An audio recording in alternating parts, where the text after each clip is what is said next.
So I have a kidney stone. What can I eat for breakfast? We're talking maybe the most important meal of the day. I think it's debatable, but breakfast. I mean, we love our breakfast foods. There's just sort of a magic to that. You have your extra, like maybe some sweet and things you don't normally get for lunch or dinner. But with kidney stones, how does that change how we should look at breakfast? What can we actually eat when we have kidney stones? Well, here's what I've learned in 30 years almost talking to patients. Y'all are just eating oatmeal or a spinach smoothie with almond milk. That's what y'all are doing every day. Well, Jill, I've eaten this oatmeal for 32 years. The same thing every single day. Not even a friggin' berry is in the oatmeal. It's just oatmeal. So, and then a lot of my patients say, I don't eat breakfast. And they'll be like, I don't eat breakfast. Are you going to tell me I have to eat breakfast? No. If you notice, the kidney stone diet goals are just that. It's a set of goals. We tell you we don't want you to go above this for salt and added sugar. Get your calcium. Certainly hydrate. Don't eat too much meat, but certainly have it if you like. And pay attention to oxalate, but don't freak out about it because it's not that big of a deal once you take away spinach and almonds. And so the reason I like the goals is because you all have your own lifestyle. You don't want to eat breakfast? Don't eat breakfast. But here's what I'll have to say. It doesn't take away what I'm saying. If you don't want to eat breakfast, don't eat breakfast. But here's something that's very common. Well, Jill, I don't eat breakfast. I have lettuce for lunch. I have a dinner, and and then I say, and maybe the person's like 250, 300 pounds. And I say, well, what are you doing for the rest of it? I'm like, oh, Jill. So what I have found is a lot of people that don't eat breakfast because they think they're going to save calories there, they're overeating them at nighttime when they're watching their shows, okay? So I have spent many of my years not eating breakfast. And within the last 5 years, I do eat breakfast. I do what works for me. Jeff does what works for him. And you, dear viewer, please do what works for you. So this is not a video about you must eat breakfast. So I'm glad Jeff prefaced that. But there's so much you can eat for breakfast. So now listen to what I do eat for breakfast. So I make my own breakfast. Usually, you're going to be surprised. There's one of two things I do. If I'm having breakfast with my coffee, I will have one of my baked goods. Lately, I have had, and when I tell you this is good, folks, I'm not lying, because if it wasn't that good, I wouldn't bring it up. It was just put into the meal plan. It's called a pumped up protein scone, pumpkin protein scone, something. I make up all kinds of names. 20 grams of protein, nice and dense. That's why I called it a scone. And no added sugar. And when I tell you it's pumpkin spicy, it is. I make it with oat flour. So it's kind of like oatmeal. I just bake it. Delicious. 20 grams of protein. There's fiber in there. I make it with pumpkin protein powder. Pumpkin seed protein powder. Delicious. That's new in the meal plan. In the meal plan, we have almost 70 different breakfasts. Some for vegans, some for vegetarians, some for meat eaters, whatever you want. So I'm just going to give you a list of all kinds of things you can have for breakfast. Oat cake, berry bake. And you're going to see, because remember, I'm eating everything in my meal plan. There's going to be a lot of baked goods because that's what I like for breakfast. If I eat breakfast later, then I'm usually having like a dinner type thing. Like today, I woke up at 5 o'clock. I had breakfast at 10, and it was like a full-on turkey dinner. So, because I was already up at for 5 hours or whatever. So to me, that was lunch. Anyway, but I didn't want that for breakfast. I had no more baked goods that I've made left, so I waited till later to eat so I could have like a major lunch. So the oat cake, berry bake, high protein banana bread mug cake, delicious. High protein bagels, homemade bagels, easy breezy, made with Greek yogurt and oat flour. You could have it for lunch, breakfast. But on this breakfast sandwich, I had like eggs and, low sodium sausage, things like that. So I just had my own egg McMuffin, but I made my own bagels. Delicious, so high So, protein. Go what ahead. would you actually say then for subbing, maybe? When someone's looking at the baked goods, would you say the oat flour is the go to? I know the pumpkin seed flour.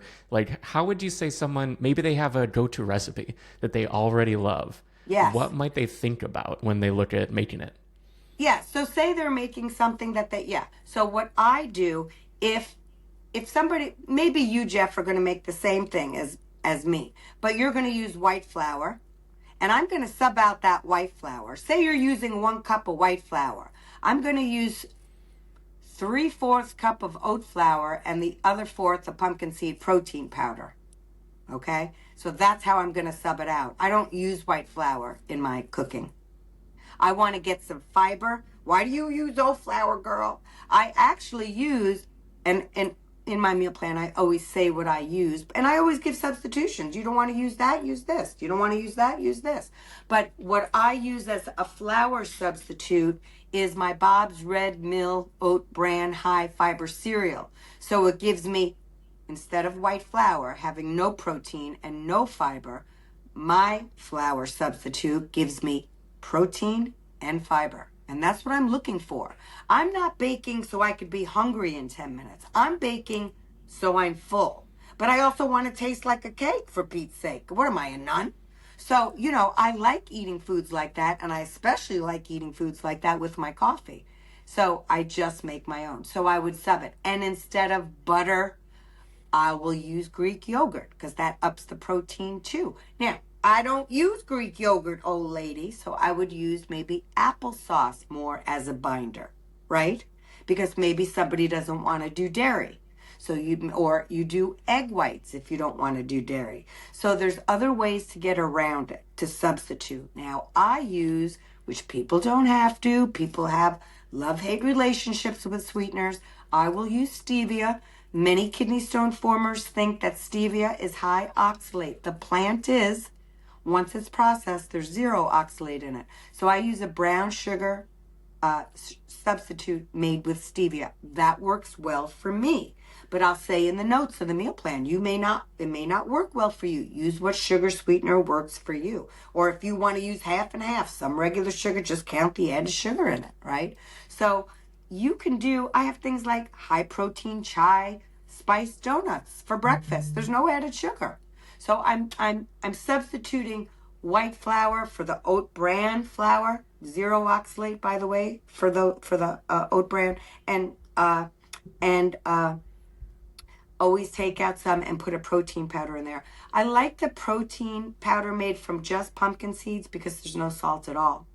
So that's a big deal. I will use sometimes like whey isolate, because I'm lactose intolerant in my recipes, but it does have salt. So I kind of go back and forth. Sometimes I really like a vanilla flavor, and the pumpkin seed protein powder is unflavored. So I'll use the whey isolate. But, some people can use whatever they have in their kitchen that works for them. So I'm never like, you have to use my products, and I will always offer you substitutions. Often in my notes, I will say, your kitchen, your rules. You don't like what I had as a side dish? Use other things. You're a vegan? Try this. There's a lot of things like avocado toast, right? That's avocado toast with tomato, or, high protein apple cake bar. You'll see where I'm going. There's a lot of baked goods. A blissful belly smoothie. You want a green drink, but there ain't no spinach in it. You'll have celery, kale, lime, mint, pineapple, and kefir. Kefir has protein and gut-healthy bacteria because it's fermented. And why There's no almonds or spinach for anyone who might not actually know? almonds and spinach are 2 of the highest things on a high oxalate diet, and these are 2 of the most popular foods that people overeat. When people, typically kidney stone formers, are overeating spinach and almonds, along with not getting any calcium in their diet, that's why they had high oxalate. And a lot of times, so many of the times, a high percentage of my patients will tell me, 75, 80% of my patients will, Jill, I was diabetic, so I changed my diet. The dietitian said eat some almonds, and so between what the dietitian said and what the patient actually did. They went to Costco, got the almond bag as big as my body, and was eating them all day long. And so, a very small amount, 1 ounce of almonds is 122 milligrams of oxalate. 1 cup of spinach is 700 milligrams of oxalate. So you can clearly see that you get 100 milligrams of oxalate a day. Unless you have malabsorption issues, then you only get 50. So you're going to break that bank with just 1 cup of spinach. And usually people are not eating 1 cup of spinach because it steams down to, a tablespoon. It's ridiculous. So they're overeating those things. And those ingredients, spinach and almonds, were really put in smoothies. Almond flour for paleo people, used all the time for baked goods. So, those products have really done a lot of people in. Then I'll have people say, well, Jill, my cousin Bobby eats those 2 things all the time.